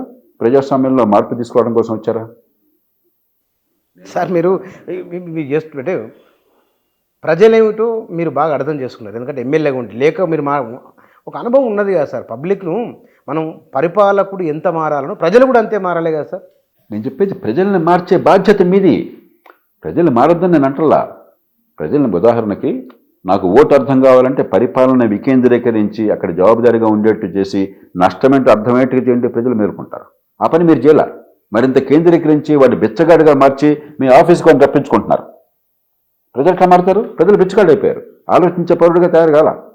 అలాగే ట్రాఫిక్ కనుక నేను రూల్స్ పాటించకపోతే పెనాల్టీ పడుతుంది, ప్రాణం పోతుందని అర్థమయ్యేట్టుగా చేసి మీరు చేశారనుకోండి, ప్రజలు మారుతారు. ఆ ప్రయత్నం చేయకుండా మీరు చేతులు ఎత్తేసి ప్రజలు తప్పట్టున్నారు. సిగరెట్ తాగి అదే పైగా ప్రజలకు గుండెలు క్యాన్సర్లు వచ్చినాయి అనుకోండి, మనం ఏం చేస్తున్నాం? బ్రహ్మాండంగా అడ్వర్టైజ్ చేస్తున్నాం. నా దృష్టిలో పూర్వంతో పోలిస్తే సిగరెట్ స్మోకింగ్ కొంత తగ్గింది. అదివరకు ఫ్యాషనబుల్ అనుకున్నాడు, పూర్వం సినిమాల్లో కూడా అదే పైన సిగరెట్ తాగేవాళ్ళు. మరి బయట కూడా కుర్రాళ్ళు సిగరెట్ తాగడం అనేది ఫ్యాషన్. ఇవాళ బయటలో అది తగ్గింది. ఎందుకని? మన సమాజం కొంచెం మేల్కొని, అరే నీ ప్రాణం పోతుందిరా, ఏ పిచ్చలవాటు ఏంటిరా అని చెప్పని మనం ఒక మార్గం తీసుకొచ్చాం. ఆ ప్రయత్నం మీరు చేయకుండా ఇది ప్రజలది, యువత తప్పు, ప్రజల తప్పు. అరే ప్రతి అదేమంటే మా తరం బ్రహ్మాండంగా ఉండేది, ఈ తరం చండాలంగా ఉంది. ఇవన్నీ కూడా కొంచెం పరుషంగా మాట్లాడుతున్నాను. ఇవన్నీ కూడా బలహీనుల మాటలు, అబద్ధాల మాటలు తప్ప దీనిలో వాస్తవం లేదు. ప్రతి తరం గత తరం కంటే ఎక్కువ మేల్కొంటుంది. ఆ మేల్కొల్పు చేసి ఆలోచన పెంచి ఆవేశాన్ని, మూర్ఖత్వాన్ని పెంచకుండా మార్గాన్ని చూపెట్టి ఆ మార్గం వల్ల వచ్చే లాభాన్ని అర్థమయ్యేట్టు చెప్పారనుకోండి, ఆ ప్రజలు ఎప్పటికీ మారతారు, మంచి మార్గాన్ని అడతారు. ఆ ప్రయత్నం మీరు చేయలేరు. అంటే ఓకే సార్, అంటే మీరు ఆర్గ్యుమెంట్లో కన్విన్సింగ్గా అది ఇటువైపే ఉండాలనేది ఇంకో మార్గం లేదు. లేకపోతే చెప్పండి, కరెక్ట్ సార్. ఇది కాకుండా మీరు నాకు చెప్పండి, ఇంకో మార్గం ఏంటో చెప్పండి. దేవుణ్ణి ప్రార్థిస్తారా? గాల్లో దీపం పెడతారా? దేవుడు అని చెప్పి ప్రభుత్వ పరంగా చేయవలసింది, వేరే మార్గమే. చట్టం ఎందుకున్నది? విధానం అంటే అర్థం ఏంటి? ఇప్పుడు నేను చిన్న ఉదాహరణ చెప్తాను. ఇవన్నీ చేయని పనులు కాదు, చేసిన పనులు చెప్తున్నాను. నేను ప్రకాశం జిల్లా కలెక్టర్గా ఉండగా దేశ చరిత్రలో ఎప్పుడూ లేనట్టుగా 2 లక్షల ఎకరాలు 2.5 ఏళ్లలో నీటిపారుదల తీసుకొచ్చాను. 1,00,000 కుటుంబాలు శాశ్వతంగా బెదరిక నుంచి బయటపడ్డాయి. ఎకరాకైన ఖర్చు సగటున 2,000-2,500 రూపాయలు. 2,000 ఎకరాకి. అంత తక్కువనా? ఎకరాకి. అక్కడ అవకాశం ఉన్నది 40 ఏళ్ల క్రితం. కానీ ఎలా లెక్కేసినా కూడా ఆ రోజుల్లోనే ప్రభుత్వం ఇరిగేషన్ డెవలప్మెంట్ కార్పొరేషన్తో 10-15 వేలు ఖర్చు పెట్టేది. దానిలో 5వ వంతు నేను ఖర్చు పెట్టింది. దానిలో ఈ 2,000లో కూడా సగమే ప్రభుత్వం పెట్టింది, మిగతా సగం ప్రజలు బ్యాంకుల నుంచి అప్పు తీసుకొచ్చి అప్పు నేను ఇప్పించాను. వాళ్ళ ఆస్తుని తనఖా పెట్టి అక్కడ యంత్రాంగం ఏర్పాటు చేశాను. ప్రతి రూపాయి, ఒక్క పైసా బకాయి లేకుండా ప్రతి రూపాయి టైం కంటే ముందే రైతులు తిరిగి చెల్లించారు. ఎట్లా జరిగింది? ప్రజలకు నేను అధికారం ఇచ్చాను. నీ పొలానికి వచ్చేటువంటి నీటిపారుదల చిన్న లిఫ్ట్ ఇరిగేషన్ ప్రాజెక్ట్ రావాలా వద్ద నిర్ణయం నాది కాదు, ఎమ్మెల్యేలది కాదు, అధికారులది కాదు, మీది. మీ 50 మంది పూనుకుంటే పక్కన వాగో లేకపోతే చిన్న రివరో మరొకటి ఉన్నట్టయితే, దాని నుంచి నీళ్ళు వచ్చే అవకాశం ఉన్నట్టయితే మీరు ముందుకు రండి.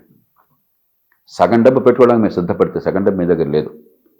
కానీ ఆ సగం డబ్బు నేను మీకు ఆస్తుంది కాబట్టి నేను బ్యాంకుల నుంచి మీకు ఇప్పిస్తాను. మిగతా సగం డబ్బు ప్రభుత్వం ఇస్తుంది. ప్రభుత్వం నుంచి అప్పుడు క్రాంతి పథకం రామారావు గారు పెట్టారు. ఎవరు దాన్ని అమలు చేయాలో కూడా జిల్లాలో నా దగ్గర 600 మంది ఇంజనీర్లు ఉన్నారు జిల్లాలో. అప్పుడు ఈ 600 మందిలో ఎవరు కావాలో మీరు నిర్ణయించుకోండి. ఫలానా వాళ్ళు నేను కోరట్లా, మీకు ఎవరి మీద నమ్మకం ఉంటే వాళ్ళని పెట్టుకోండి. మీరు ఎవరిని అడగక్కర్లా. ఇవన్నీ జరిగితే పథకం మంజూరు. ఒక షరతు పెట్టాను, ఎకరాకి 50 రూపాయలు ఎంతో, నాకు 50 కానీ 100 కానీ మీరు వసూలు చేసి అంటే మీకు ఆ సంకల్పం ఉందని నా నమ్మకం కావాలి. అది బ్యాంకులో అకౌంట్ చూపెట్టండి నాకు. అంటే ఇప్పుడు ఒత్తి కాగితం ఒక పైసా కాగితం నా మొహం పడేయటం కాకుండా కొంచెం సంకల్పాన్ని చూపెట్టండి, నాకు అది ఒక్కటే. Scheme automatically sanction. ఏం పేరు ఒక స్కీమ్ ఉద్యమం, పేరు? క్రాంతిపథం పథకం, గ్రామీణ క్రాంతిపథం ఇంటి రామారావు పెట్టంటే సగం ప్రజల నుంచి వస్తే, ఓకే. సమాజానికి పనికొచ్చే ఏ వస్తువులు కల్పించడానికి వస్తే సగం ప్రభుత్వం నుంచి వస్తుంది, ప్రజల భాగస్వామ్యం కావాలని చెప్పని. ఎక్కడ అమలు కావాలి ఆ రాష్ట్రంలో? ఒక్క ప్రకాశం జిల్లాలో అమలైంది. మామూలుగా అమలు కాల, 2 లక్షల ఎకరాలు ఒక ఉద్యమంలాగా వచ్చింది. అంటే ప్రాజెక్ట్ గట్రా మీరు ఏం చేసే దాన్ని? 453 లిఫ్ట్ ఇరిగేషన్ ప్రాజెక్టులు, 2800 బోర్వెల్స్, ఒక 70-80 డైవర్షన్ స్కీమ్స్ అంటారు, రకరకాలు, ఏది వీలుంటే అది, అతి తక్కువ ఖర్చుతో అతి వేగంగా. మామూలుగా 15-20 ఏళ్ళు పట్టాయి ఈ పథకాలు లిఫ్ట్ ఇరిగేషన్కి. అప్పటికప్పుడు 2 ఏళ్లలో పూర్తి అయిపోయినాయి, కొన్ని 45 రోజుల్లో పూర్తి అయినాయి పథకాలు. ప్రజలు పెట్రోల్ మార్క్స్ సైట్లు పెట్టి పనిచేసుకున్నారు. ఇది నాది అనే భావంతో. నేను ఎప్పుడు చెప్పేవాడిని, నాది కాదు అయ్యా, చేసుకుంటే నీకు లాభం, చేసుకోకపోతే మీరు ఇంకోటి బాగుపడతాడు అంతే. నేను మీ దగ్గర రాను, నేను ఇన్స్పెక్ట్ చేయను, నాకు నాది కాదు మీది. మీకు ఇబ్బంది అంటే చెప్పండి, అడ్డు తొలగించే బాధ్యత నాది. అంతేగాని నీ దగ్గరికి వచ్చి బతిమలాడు చేసుకోవాలని చెప్పిన బాధ్యత నాకు కాదు. నీకు కావాలంటే చేసుకో. అద్భుతంగా మనకు వచ్చాయి, ఉద్యమంలా చేశారు. కాబట్టి ఈ దేశంలో ఏదొచ్చినా వర్గీస్ కురియన్ క్షీర విప్లవం ఎట్లా తీసుకొచ్చారండి ఆయన? డైరీ విప్లవం ఎట్లా వచ్చిందండి? ఇదే ప్రజలు కదా వాళ్ళు. మరి అది ఎట్లా జరిగిందండి? మన ములకనూరులో సహకార బ్యాంకు ఎందుకంటే అద్భుతంగా పనిచేసిన విశ్వనాథ్ రెడ్డి గారు ఏర్పాటు చేసిన సహకార బ్యాంకు, గట్టుతిరుపల్లిలో లేకపోతే మనకు పొత్తంగల్లో ఎందుకంటే బ్రహ్మాండంగా పనిచేస్తాయి. కట్టంగూరులో మన ఇప్పుడు సూర్యాపేట జిల్లానో లేకపోతే నల్గొండ జిల్లాల పేర్లు మారినాయి. కట్టంగూరులో ఎందుకంటే అక్కడ ఎఫ్పిఓ అంత అద్భుతంగా పనిచేస్తుంది. నరసింహారెడ్డి గారు మాజీ ఎమ్మెల్యే గారు పనిచేయడం వల్ల ఇది నాయకత్వం బాధ్యత. అది ఆ మార్గాన్ని చూపెట్టి దీనివల్ల తెలియ లాభం అర్థమయ్యేట్టు చేస్తే అప్పుడు సమాజం మారుతుంది. ఆ పని మనం చేయకుండా వాళ్ళని మోసం చేసి వాళ్ళని అదే పనిగా మభ్యపెట్టేసి మనం పెత్తనం చేయడం కోసం రాజకీయం నడుపుతున్నాం. అధికారాంతరంగా అట్లా తయారైంది. కాబట్టి నేను చెప్పేది వచ్చి మాటలు కాదు, ఇంకో రకంగా మార్గం చెప్పండి నాకు. లేదు, ఇంకొక మార్గం వల్ల ఈ దేశం బాగుపడుతుంది చెప్పండి, నేను తప్పకుండా అవసరం. నేను కూడా మీతో దేవుడి పూజలు చేస్తాను, లేకపోతే మనం కూడా యజ్ఞాలు చేద్దాం, యాగాలు చేద్దాం, నాదేమైంది. అది భక్తి ద్వారా అనేది వ్యక్తిని మనం ఆలోచనను భక్తి ద్వారా అటు ఇటు మనం మార్చే ప్రయత్నం చేయటం మొత్తం చట్టబద్ధంగా చేయాల్సిందే. కానీ ఇక్కడ మీరు ఉన్నదంట స్వయం పాలన, స్వేచ్ఛ, వ్యక్తి స్వేచ్ఛ, చట్టబద్ధ పాలన. ఆంధ్రప్రదేశ్ రాజకీయాలలో చట్టబద్ధ పాలన, వ్యక్తి స్వేచ్ఛ, ఈ 2 అంశాలపైన చర్చ 6 సంవత్సరాలుగా జరుగుతూనే ఉంది, ఇప్పటికి కూడా జరుగుతూనే ఉంది. ఇప్పుడు ఎట్లా ఉందని అనిపిస్తున్నది? ఏమిటి అక్కడ గత 5 ఏళ్ళు ఏమైందంటే మన పరిపాలనలో దుష్పరిపాలన నేను 30 ఏళ్ల నుంచి ఈ దేశంలో నేను విమర్శించినంత ఇంకెవరు విమర్శించాల. అది కూడా శృతిమిచ్చింది. అది ఒక మాఫియా పాలనలాగా వచ్చేసింది. మామూలుగానే ఈ దేశంలో అసలు చట్టబద్ధ పాలన లేదు, బడుతున్నవాడిదే బర్రె. మన దేశంలో మీకు బలం అంటే, మీకు అధికారం అంటే మీ మాట నెక్కుతుంది. మనకు మామూలుగా రోడ్డు మీద ట్రాఫిక్ దగ్గర నుంచి మనకు ఆస్తుల దగ్గర నుంచి మన దేశం సమస్యలు. అది కూడా ఒక శృతి మించి గీత దాటిపోయేసరికి సమాజంలో చాలా ఒక అభద్రతా వాతావరణం వచ్చింది. రెండోది అవినీతి కూడా చాలా విచిత్రమైనటువంటి ధోరణిలో, చాలా ఇంతకుముందు ఎప్పుడు కూడా చూడని ధోరణిలో ఒక పైప్ లైన్ ఏర్పాటు చేసి డబ్బంతా కూడా కేంద్రీకరించి డబ్బులు వచ్చేట్టుగా చాలా పక్కా వ్యూహంతో ఏర్పాటు చేశారు. 3 సంక్షేమం అవసరం, కానీ సంక్షేమమే పాలన. అసలు అభివృద్ధి అక్కర్లేదు, పెట్టుబడులు అక్కర్లేదు, పెట్టుబడిని ప్రోత్సహించేది లేదు. ఇప్పుడు ఇక్కడ తెలంగాణలో ఎన్ని సంవత్సరాలు రేవంత్ రెడ్డి గారు పెట్టుబడులను ప్రోత్సహిస్తున్నారు. మీరు రండి అని చెప్పి అంటున్నారు, మేము మీకు సాయం చేస్తాము, సహకారం ఇస్తాము, సంపద పెంచండి అంటున్నారు. సంపద పెంచేది ఎంత? చాలు, మాకు తెలుసు, మాకు కావాల్సింది ఓటు ఇట్లా పడుతుంది, ఇంకేం ఎందుకు మీరు రావక్కర్లా, అసలు మీరు పెట్టుబడి పెట్టక్కర్లా, మిగతా ఎక్కర్లా. 4 మౌలిక సదుపాయాలు ఊసేయలేదు. ఒక విచిత్రమైన వాతావరణం తీసుకొచ్చి పచ్చటి రాష్ట్రంలో ఒక తీవ్రమైన సంక్షోభానికి దారితీశారు. కాబట్టే ప్రజలు అంత తీవ్రంగా స్పందించారు. కానీ సమస్య ఏంటంటే ఆర్థికంగా ఒకసారి బాగా కూరుకుపోయిన తర్వాత పరిస్థితి దాని నుంచి బయటపడడం తేలిక కాదు. మీకు ఇష్టమైన లేకపోయినా కూడా ఆధునిక యుగంలో పైసామే పరమాత్మ. ప్రభుత్వ లెక్కల ప్రకారం అవి కరెక్ట్ అయితే 9,72,000 కోట్ల రూపాయలు, 9,72,000 కోట్ల రూపాయలు ప్రభుత్వం అప్పులు కానీ ప్రభుత్వం బకాయిలు కానీ చెల్లించాల్సింది. 1,30,000 కోట్లు బకాయిలే ఉన్నాయట. అంటే అధికారికంగా డబ్బు ఎక్కడ ఖర్చు కావాలి ఇంకా, కానీ ఇది ఇవ్వాలి. మీరు అధిక విధిగా ఉద్యోగుల జీతభత్యాల బకాయిలు కావచ్చు, కాంట్రాక్టుల బకాయిలు కావచ్చు, బకాయిలే 1,30,000 కోట్లు ఉన్నాయి ఆంధ్రప్రదేశ్లో. మరి బాబు గారికి ఎట్లా ఉండొచ్చు రాబోయే రోజు? అందుకనే ఇది ఆషామాషి కాదు. చంద్రబాబు నాయుడు గారు మీరు కానీ నేను కానీ దేవుడిని కూర్చోబెట్టినా కూడా మనమే దేవుళ్ళం కాదు. దీని నుంచి బయటపడడం అనేది చాలా కష్టం. 4-5 ఏళ్ళు తీవ్రమైనటువంటి శ్రమ చేయాలి, చాలా బాధలు భరించాలి. ఒక కుటుంబం ఎట్లాగైతే దివాలా తీస్తే దాని నుంచి బయటకు రావాలంటే చాలా కష్టపడాలో అలా కష్టాలు పడాలి. మీరు రాజకీయంలో దాన్ని తేలిక కాదు. ప్రజాస్వామ్య రాజకీయంలో కారణం నాకు అనవసరం, ఇప్పుడు కష్టపెడుతున్నావు, నువ్వు డబ్బులు లేవంటున్నావు అని చెప్పి జనం ఎదురు తిరుగుతారు. అందుకని జాతీయ స్థాయి ప్రభుత్వంతో కూర్చుని చాలా తీవ్రమైనటువంటి చర్యలు తీసుకుంటే తప్ప బయటపడడం కష్టం. కాకపోతే ఏంటంటే చంద్రబాబు నాయుడు గారి మీద ప్రజలకు విశ్వాసం, ఖచ్చితంగా ఆయన అభివృద్ధి మీద దృష్టి పెడతారు. ఆయన మీద ఎంత విమర్శలు ఉన్నా కూడా మౌలిక సదుపాయాలు, పెట్టుబడులు, అభివృద్ధి, ఉపాధి కల్పన ఆ విషయంలో ఆయన చేసి చూపెట్టారు. గతంలో ఉమ్మడి ఆంధ్రప్రదేశ్ రాష్ట్రంలో కావచ్చు, మొదటి 5 ఏళ్ళు కష్టంలో ఉన్న ఆంధ్రప్రదేశ్ రాష్ట్రంలో కావచ్చు, పోలవరం ప్రాజెక్ట్ కావచ్చు, కియా మోటార్స్ కావచ్చు, మరి రాజధాని పేరుతో ఒక గ్రీన్ ఫీల్డ్ సిటీ నిర్మాణం కావచ్చు, మౌలిక సదుపాయాల కల్పన కావచ్చు, ఆయనకు ఆ చరిత్ర ఉన్నది, ఆ నమ్మకం ఉంది ఆయనకి. కానీ ఎంత ఉన్నా కూడా ఆర్థిక పరిస్థితి మాత్రం చాలా చాలా భయానకంగా ఉంది. దాని నుంచి బయటపడాలంటే ఇప్పటి వరకు దేశంలో ఇప్పుడు ఆచరించిన పనులు కొన్ని ఆచరించాల్సిన అవసరం ఉండొచ్చు. బహుశా ఫైనాన్షియల్ ఎమర్జెన్సీ అని ఉంది, బహుశా అది కూడా అవసరం అవుతుందేమో. దాని గురించి లోతుగా అధ్యయనం చేస్తున్నాం, ఎట్లాగా రాష్ట్రాన్ని, మన తెలుగు రాష్ట్రాన్ని గట్టెక్కించాలని చెప్పాను. తీవ్రమైన మాట అన్నారు. ఆర్థిక అత్యవసర స్థితి, ఫైనాన్షియల్ ఎమర్జెన్సీ అని ఒకటి ఉంది రాజ్యాంగంలో 362 అధికరణం కింద. ఇక దివాలా దిశ పరిస్థితి వస్తే అప్పుడు అధికారం ఢిల్లీ చేతుల్లోకి వెళ్ళిపోతుంది. ఏం జరగవచ్చు అప్పుడు ఖర్చుని అదుపు చేయగలరు. ఉదాహరణకి ఆ పరిస్థితి వస్తే జీతభత్యాలు కూడా తగ్గించేయగలరు. ఆ అధికారం ఆ ఒక్క సందర్భంలో మాత్రమే రాష్ట్రపతికి వస్తుంది. అంటే సగానికి సగం కోచేయచ్చు ప్రభుత్వ ఉద్యోగుల జీతాలు. ఇప్పుడు ఆ పరిస్థితి వచ్చింది. ఇప్పుడు ఈ సంవత్సరం 2000 నడుస్తున్న సంవత్సరం 2024-25 మళ్ళీ ప్రభుత్వ లెక్కలు చెప్తున్నాను. వాళ్ళ లెక్కల ప్రకారం 75,000 కోట్ల అప్పులు చేస్తే,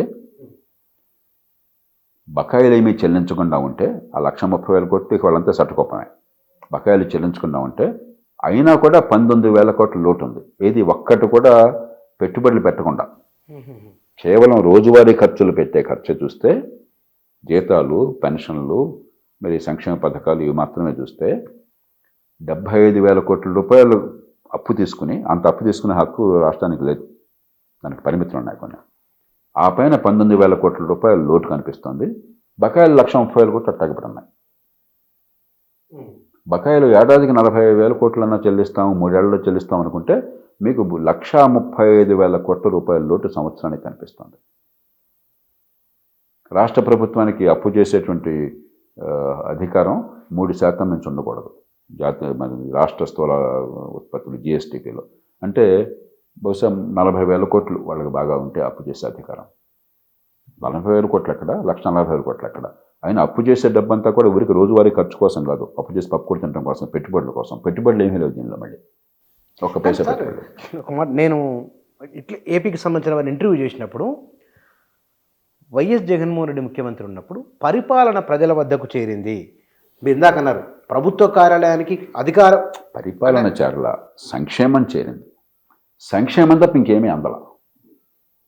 సంక్షేమమే పరిపాలన, ఇంకేం అక్కర్లేదు. మలుగు సదుపాయాలు అక్కర్లేదు, పెట్టుబడులు అక్కర్లేదు, ఆర్థిక పెంచడం కోసం ప్రభుత్వం ప్రయత్నం అక్కర్లేదు అన్న రీతిని జరిగింది పరిపాలన. సార్, మీరు చంద్రబాబు నాయుడు ముఖ్యమంత్రి ఉన్నప్పుడు మీరు ఉన్నారు కదా సార్, అది ఐఏఎస్గా ఉన్నారా అప్పుడు? ఆయన ముఖ్యమంత్రి ఉండగా నేను ఎక్కువ కాలం, నేను ఒక 9 నెలలు ఉన్నాను. ఆ తర్వాత రాజీనామా చేసి బయటకు వచ్చాను. 96-97 బయటకు వచ్చాను. 96లో వచ్చాను. బయటకు వచ్చింది మీరు. ఆయన మారిన చంద్రబాబును చూస్తారు అని అన్నారు. ముఖ్యమంత్రి అయిన వెంటనే పరిపాలన ఈసారి పొలిటికల్గా ఉండబోతున్నది అని కూడా అన్నారు వారు. అంటే దాని అర్థం దేని దానికి నేను పెద్ద పట్టించుకోను, అవి తెలియదు కూడా నాకు. చంద్రబాబు నాయుడు గారికి ఉన్నటువంటి క్రెడిబిలిటీ ఏంటంటే ఆర్థిక సంస్కరణలు, మౌలిక సదుపాయాల కల్పన, హైదరాబాద్ నగరాన్ని గొప్ప ఆర్థిక శక్తిగా నిలబెట్టేటువంటి ఏర్పాటు చేయటము, గ్రీన్ ఫీల్డ్ సిటీ నిర్మాణం. హైదరాబాదు గొప్పతనం, హైదరాబాద్ నగరం కోర్ ఏరియా కాదు, మనకి కొన్ని వేల ఎకరాల భూమి ఉంది కాబట్టి గ్రీన్ ఫీల్డ్ సిటీ నిర్మాణం, హైటెక్ సిటీ నిర్మాణానికి అర్జున్ని నేను. అప్పుడు ఇన్ఫ్రాస్ట్రక్చర్ కార్పొరేషన్కి నేను అధిపతిగా ఉండి మొట్టమొదట ఈ సాఫ్ట్వేర్ టెక్నాలజీ అక్కడ దానికి ఏర్పాటు, హైటెక్ సిటీకి ఏర్పాటు చేసింది నేను, ఎల్ఎన్టీని తీసుకొచ్చి. ఆనాడు ఏది ఊహించామో, కలలుగన్నామో అవన్నీ కూడా చంద్రబాబు నాయుడు గారు ఆ తర్వాత 10 ఏళ్లలో సాకారం చేశారు. రాజశేఖర రెడ్డి గారు దాన్ని కొనసాగించారు, మరింత ముందుకు తీసుకెళ్లారు. అలాగే మిగతా కాంగ్రెస్ ప్రభుత్వాలు మరింత ముందుకు తీసుకెళ్ళినాయి. కేసీఆర్ మరింత కొనసాగించారు. అదే డెవలప్మెంట్ నమ్మునాను. కానీ ప్రారంభించింది ఒక రూపకల్పన చేసింది చంద్రబాబు నాయుడు గారి కాలంలో. దానిలో ఏమాత్రం సందేహం లేదు. పెట్టుబడుల ప్రోత్సాహం కానీ మరి సంక్షేమాన్ని అభివృద్ధితో కొంచెం సమతూకాన్ని పాటించే ప్రయత్నం చేయడం కానీ అక్కడ ఆయన కొన్ని విశ్వసనీయత ఎవరికి లేదు. లేకపోతే కియా మోటార్స్ అనంతపురం జిల్లాకి ఎక్కడ వస్తుంది? కాబట్టి ఆర్థిక ప్రగతి విషయంలో, మౌలిక సదుపాయాల నిర్మాణం విషయంలో, పెట్టుబడుల ప్రోత్సాహం విషయంలో, కొత్త టెక్నాలజీ తీసుకురావడం విషయంలో చంద్రబాబు నాయుడు గారు ఖచ్చితంగా ఆయనకి మనం ఆ స్థానాన్ని మనం గౌరవించాలి. సార్, ఇక్కడ ఎస్సీ వర్గీకరణకు సంబంధించి సుప్రీంకోర్టు తీర్పు పైన రెండు సామాజిక వర్గాలు, మాలలు మాదిగలు, వారి వారి డెఫినేషన్లు వారు మాట్లాడుతున్నారు. దీన్ని ఇవన్నీ ఏంటంటే జీరో సమ్ గేమ్ అంటాం. జీరో, ఇప్పుడు ఒక కేక్ ఉందనుకోండి, ఇక్కడ పెట్టారు మన మధ్య, నాకు బాగా తినాలని ఆశ ఉంది, మీకు తినాలని ఆశ ఉంది, నేను ఎక్కువ తింటే మీకు తక్కువ అవుతుంది, మీరు ఎక్కువ తింటే నాకు తక్కువ అవుతుంది. కాబట్టి మన ఇద్దరి మధ్య ఏదో మన వాదన మనం చెప్పుకుంటాం. ఏమయ్యా నాకు వయసు ఎక్కువ ఉంది కదా, నెంబర్ విషయంలో ఎవరైతే నేను తినాలని నేను కోరుకుంటాను, నేను కుర్రాడిని నేను తినాలని మీరు కోరుకుంటారు. ఎవరి వాదన వాళ్ళు చెప్తారు. కాబట్టి దాన్ని మనం పెద్దగా వాళ్ళ వాదనలు పట్టించుకోకర్లా. మౌలికంగా రిజర్వేషన్లు అవసరమని మన సమాజం ఏకాభిప్రాయానికి వచ్చింది. అది శాశ్వత పరిష్కారం కాదు. శాశ్వత పరిష్కారం మీద దృష్టి పెట్టడం లేదు. శాశ్వత పరిష్కారం మంచి ప్రమాణాల పాఠశాల విద్య, మేధస్ వెక్సింగ్కి ఏర్పాటు చేస్తే మిగతా ఆటోమేటిక్గా వస్తాయి. అవి చేయలేం మనం, అది పక్కన పెడదాం. రిజర్వేషన్లు అవసరమని అనుకున్న తర్వాత తరతరాలుగా నష్టపోయినటువంటి వర్గాలకి, మరి ఆ పిల్లలకి, ఏ అమాయకులు, ఏ పాపం జరిగిన పిల్లలకి, వివక్షకు గురైనటువంటి పిల్లలకి న్యాయం జరగాలని చెప్పి రిజర్వేషన్ అవసరం అయిన తర్వాత, మరి మన దేశంలో ఏ వర్గమో కూడా హోమోజనస్ కాదు. మళ్ళీ ఉపకులాలు ఉన్నాయి. ఉపకులాల్లో మరికొందరు మరింత పేదరికంలో ఉన్నారు. ఉదాహరణకి ట్రైబల్స్లో ప్రిమిటివ్ ట్రైబ్స్ మరింత పేదరికంలో ఉన్నాయి. మిగతా ఇప్పుడు లంబాడాస్ ఉన్నారు, బంజారాసును చెంచూస్ ఒకటి కాదు, చాలా తేడా ఉంది. బంజారా చెంచు ఒకే రకంగా చూస్తే నష్టం జరిగేది ఎవరికి? చెంచులకు బాగా నష్టం జరుగుతుంది. అలాగే షెడ్యూల్ కులాల్లో కూడా కొన్ని ఉపకులాలు మరింత దీనావస్థలో ఉన్నమాట వాస్తవం. మీరు రిజర్వేషన్ ఒప్పుకున్న తర్వాత జనాభాని బట్టి అక్కడ ఇవ్వడానికి అభ్యంతరం ఏంటి అభ్యంతరం అంటే గడుస్తాను, మా ఇంటికి వస్తే మాకేం ఇస్తావు, మా ఇంటికి వస్తే మాకేం చేస్తావు, మీ ఇంటికి వస్తే మాకేం ఇస్తావు. అలాంటి గడుసైనటువంటి వాదన తప్ప వాస్తవాధార వాదన కాదు. రిజర్వేషన్ అంటే ఒప్పుకున్నట్టయితే నిర్దిష్టంగా వర్గాలను గుర్తించగలిగితే వెనుకబాటుతనాన్ని, వారి వాటా కంటే ఎక్కువ కోరట్ల వారి వాటా కోరుతున్నారు, అది ఇవ్వటం ధర్మం. కాబట్టి సుప్రీంకోర్టు ఇప్పుడు ఇచ్చిన తీర్పు సరైనది, గతంలో ఇచ్చిన తీర్పు తప్పు. Thank you sir. ఇవాళ మాట్లాడిన విషయాలు వాస్తవానికి రెండు రాష్ట్ర ప్రభుత్వాల విధానాలు ఎట్లా ఉన్నాయి అనేది బేసిక్ అనుకున్నది. కాకపోతే ఈ ఆఫీస్కి వచ్చిన తర్వాత ఇక్కడ స్లోగన్స్ తర్వాత ఇవన్నీ చూసిన తర్వాత నిజంగానే సమాజం గురించి ఆలోచిస్తున్నవారు తమ పరిధిలో పరిమితంగానైనా సరే శక్తి మేరకు ఒక ప్రయత్నం అనేది కొన్ని సంవత్సరాలుగా కొనసాగుతూ ఉన్నది. సమాజంలో చాలా మార్పులు వచ్చినాయి. 10 ఏళ్ల కింద ఉన్నట్లు ఇవాళ లేదు, ఇవాళ ఉన్నట్లు రేపు ఉండదు. చాలా విషయాల్లో మారింది. ఇక్కడ ప్రజల ప్రభుత్వమా, ప్రజలు ప్రభుత్వం ఎవరు మారవలసిందంటే కనుక ప్రభుత్వ పరంగానే అది ఏ నిర్ణయమైనా సరే ప్రభుత్వం నిర్దిష్టంగా పని చేయగలిగితే, ప్రజలను చైతన్యవంతం చేయగలిగితే చాలా విషయాల్లో మార్పు అది అనివార్యము, అది వచ్చి తీరుతున్నది వారు చెప్తున్నమాట. Thank you.